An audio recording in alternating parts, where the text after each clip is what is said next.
Hello everyone, आप सभी को जय हिंद। तो आप देख रहे हैं science teacher B R YouTube channel.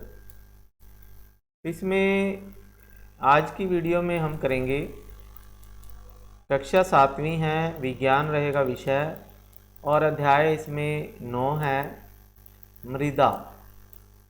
तो इस से रिलेटेड एक वीडियो पहले हम बना चुके हैं। यदि आपने नहीं देखी तो इसी चैनल पे आप देख सकते हो। तो उसे इस पाठ को हम पाठ्य पुस्तक में समझ रहे हैं। तो चलिए आगे शुरू करते हैं। अब हम करेंगे मृदा के गुण। मृदा के यानी मिट्टी के कैसे गुण होते हैं, क्या क्या गुण होते हैं, तो ये हम जानेंगे। तो इसके लिए हम कुछ क्रियाकलाप करेंगे। सबसे पहले है जैसे मृदा में अंतःस्रवण दर। मृदा में यानी मिट्टी में जल धारण, जब हम मिट्टी में पानी डालते हैं तो वो कितनी तेज़ी से मिट्टी से बाहर निकलता है, तो ये इसका जो है क्रियाकलाप रहेगा। तो उसके लिए हम क्या करेंगे, तो इसके लिए सबसे पहले हमें 50 सेंटीमीटर गुणा 50 सेंटीमीटर अमाप के 2 वर्ग अंकित किए। ठीक है, इनमें से एक उनके घर के फर्श पर और दूसरा कच्ची सड़क पर बना दीजिए। ठीक है, 2 हमने वर्ग बनाए हैं, एक पक्के फर्श पे और एक कच्ची सड़क पर। तो 2 समान अमाप की बोतलों को पानी से भर लिया। ठीक है, तो 2 बोतलें हमने पानी की भर ली जिनके अंदर समान पानी है, एक समान मात्रा है पानी की। तो उनमें से हमने क्या किया, उनमें से एक ही समय पर दोनों वर्ग स्थानों पर एक एक बोतल पानी की डाली। जो हमने एक पक्के फर्श पर और एक कच्ची सड़क पे जो वर्ग बनाए थे उनके अंदर हमने दोनों के अंदर एक एक बोतल पानी की डाल दी, जो एक बराबर पानी है। तो उन्होंने देखा कि फर्श पर गिरा हुआ पानी जो है वर्ग की सीमा के बाहर बह जाता है और अवशोषित नहीं हो पाता, जबकि कच्ची सड़क पर डाला गया पानी जो है वहीं नीचे अवशोषित हो जाता है। ठीक है, तो इसमें हम एक क्रियाकलाप और करेंगे कि अंतःस्रवण दर को हम कैसे मापें।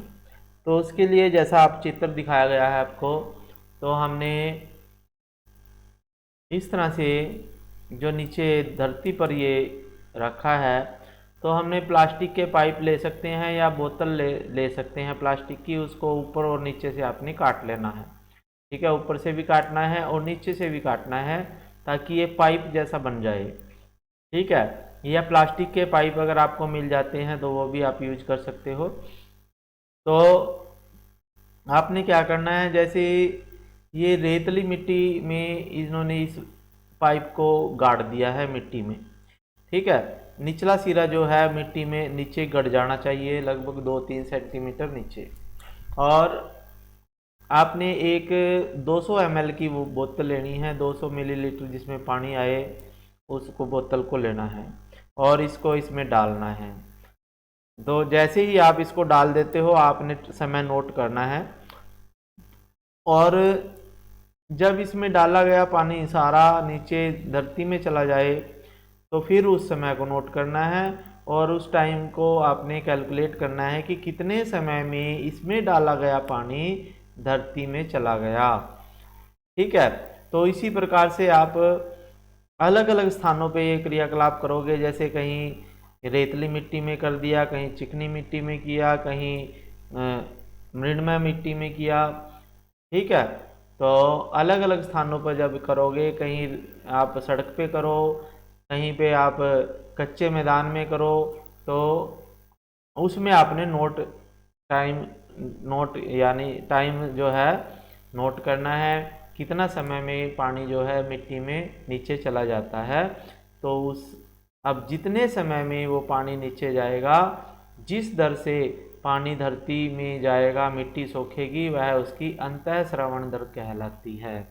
और पानी आपने उतना ही लेना है, जैसे 200 ml ही लेना है हर केस में। और जब भी हम इसमें पानी डालें तो वो बाहर नहीं गिरना चाहिए इधर उधर, तो वो सीधा बोतल के इस पाइप के अंदर ही गिरना चाहिए। ठीक है, तो जब अंतःश्रवण दर निकालने की हमारे पास ये फार्मूला होता है, ये आपने नोट करना है। अंतःश्रवण दर तो ये है मिलीलीटर प्रति मिनट, इसका मात्रक होता है। और इसका सूत्र होता है जल की मात्रा, यानी कितना पानी आपने लिया, 200 ml लिया जैसे, और बटे अंतःश्रवण अवधि, यानी कितने समय में पानी जो है मिट्टी में चला गया, तो वो समय।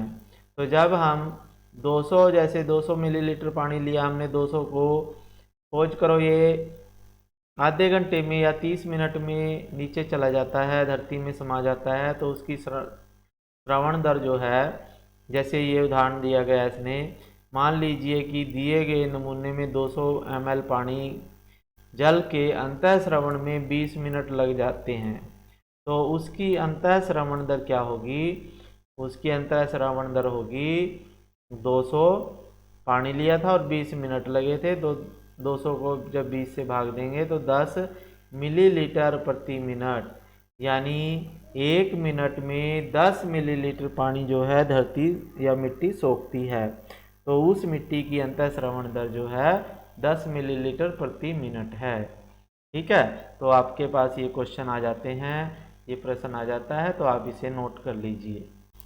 फिर उसके बाद आती है मिट्टी की जो है प्रॉपर्टी है, मृदा के गुण हैं, उसमें आती है मृदा की नमी।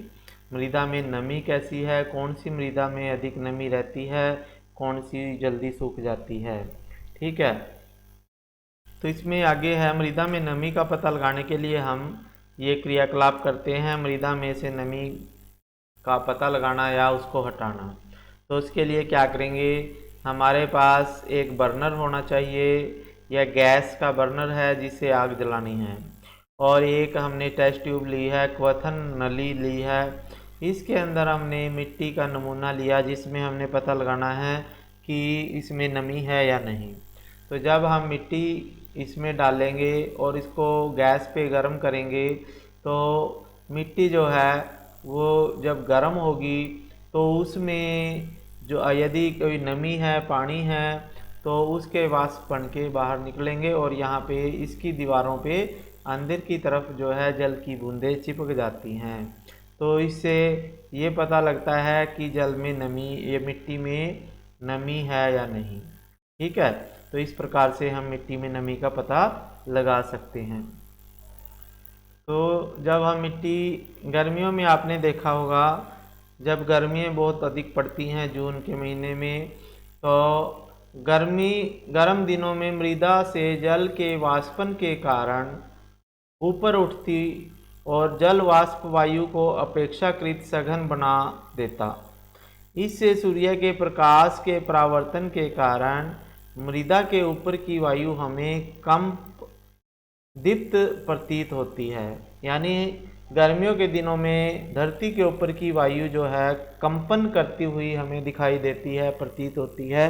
तो उसका कारण यही होता है कि गर्मियों के दिनों में जो मिट्टी में नमी होती है उसके जलवाष्प बन के हवा में मिल जाते हैं और उधर से सूर्य का प्रकाश पड़ता है, तो सूर्य के प्रकाश के परावर्तन के कारण वायु हमें कंपन करती हुई दिखाई देती है।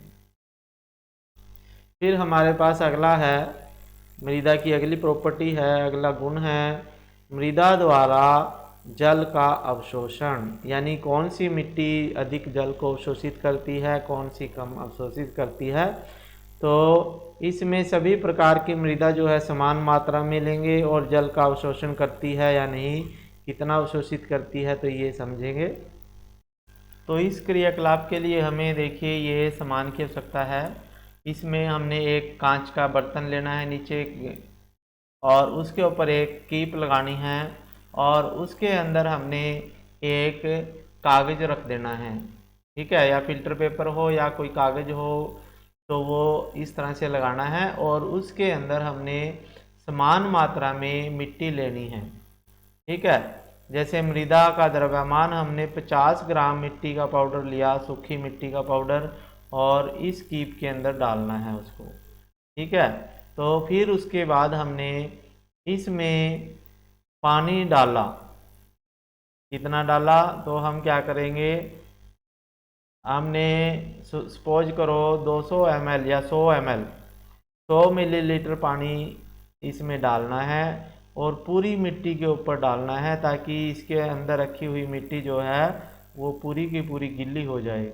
तो 100 ml पानी हमें डालते रहना है और पूरे का पूरा डालना है ताकि वो नीचे भी आए। ठीक है, तो कुछ पानी तो ये मिट्टी अवशोषित कर लेगी और कुछ पानी नीचे आ जाएगा। तो फिर हमने देखना है कि 100 ml पानी में से नीचे पानी कितना आया, फिर उसको हमने मापना है। ठीक है, तो इस प्रकार से हम देख सकते हैं। जैसे पहले हमने चिकनी मिट्टी इसमें डालनी, उसका देखना ऐसे ही। फिर हमने रेतली या बालू डालना, बलुई मृदा डालनी, फिर उसका देखना कितना पानी नीचे आया। ठीक है, ऐसे ही दोमट मिट्टी हम डाल लेंगे, फिर उसमें देखना है पानी की विभिन्न मात्राएं देखनी है, अलग अलग क्रियाकलाप देखने हैं। ठीक है, तो उसके लिए हम क्या करेंगे, ये हमारे पास फार्मूला है फिर कि मिट्टी हमने कितनी ली, 50 ग्राम ली, सभी में 50-50 ग्राम लेनी है। फिर शुरू में हमने पानी उसके कितना लिया, तो UML यानी 100 ml लिया हमने। और नीचे सिलेंडर में जल का अंतिम आयतन कितना है, यानी नीचे पानी कितना आया, तो सपोज करो 20 ml आया। ठीक है, तो 100 ml हमने लिया था और 20 ml नीचे आया, तो इसका मतलब 80 ml जो है मिट्टी द्वारा अवशोषित जल जो है वो 80 ml उसने अवशोषित कर लिया, यानी 100 में से 20 को घटाना है। ठीक है, तो मृदा द्वारा अवशोषित जल का द्रव्यमान U-V ग्राम है। ठीक है, क्योंकि 1 ml जल का द्रव्यमान 1 ग्राम के बराबर होता है। तो अवशोषित जल का प्रतिशत लेना है हमने, तो अवशोषित जल का प्रतिशत हो जाएगा, जो हमने ये लिया है U-V, यानी 50 ग्राम में से 50 ml में से U यानी 50 ग्राम मिट्टी ने 80 ml पानी को अवशोषित कर लिया। ठीक है, तो उसका प्रतिशत निकालना है। तो इस प्रकार से हम जल अवशोषित करने का या जल धारण करने की क्षमता विभिन्न मिट्टियों की निकाल सकते हैं। तो इसमें आपको बता दूं, जो चिकनी मिट्टी होती है, मृण्मय मृदा होती है, उसमें जल धारण करने की क्षमता सबसे अधिक होती है, सबसे अधिक पानी वही मिट्टी करती है अवशोषित। और जो रेतली मिट्टी होती है, तो इन क्रियाकलापों से हम पता लगा सकते हैं कि किस प्रकार की मिट्टी जल में सबसे कम समय में और सबसे अधिक मात्रा में अंतःस्रावित होकर कुएं तक पहुंचेगी। तो जो रेतली मिट्टी है उसमें अंतःस्रवण दर सबसे अधिक होती है। ठीक है, और सबसे अधिक जल धारण करने की क्षमता जो होती है चिकनी मिट्टी या मृण्मय मृदा में होती है। ठीक है, और उसके बाद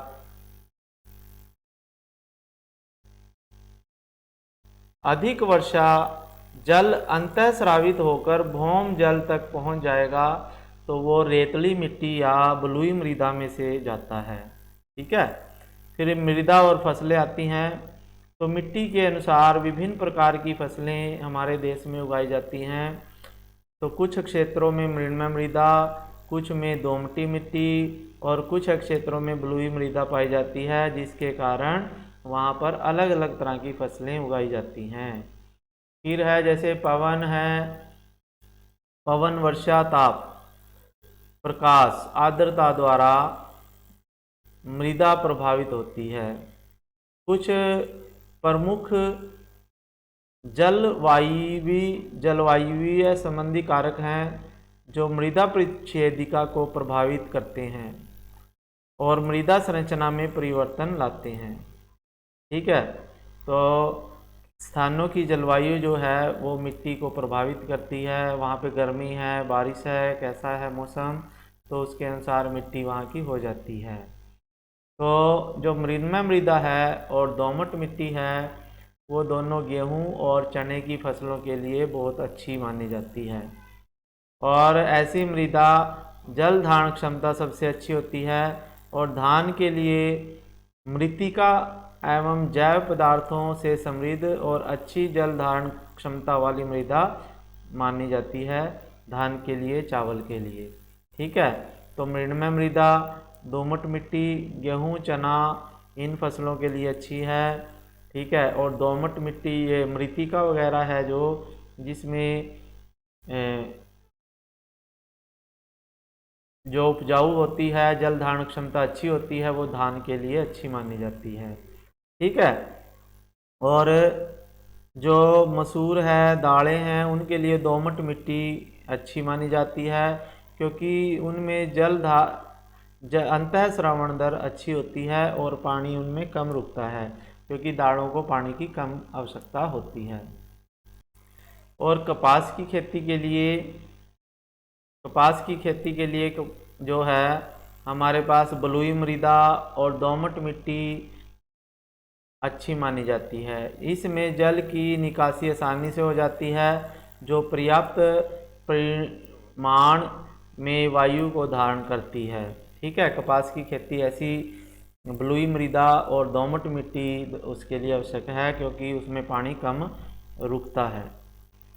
तो ये एक स्टडी है, इसमें कुम्हार हैं।